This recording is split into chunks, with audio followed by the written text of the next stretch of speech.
Good day. Oral presentation English 2. Number 1.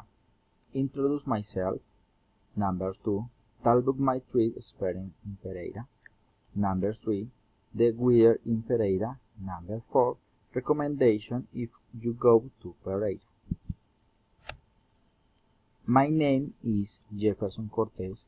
I am 26 years old. I live in the Ibagué city with my wife and my daughter. I work in the clinical Avidante. I am building of documents.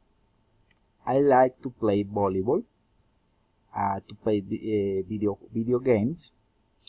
My experience in Pereira is beautiful. The weather is very cool.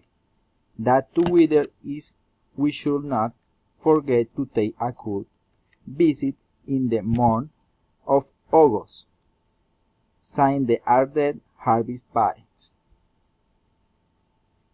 Goodbye.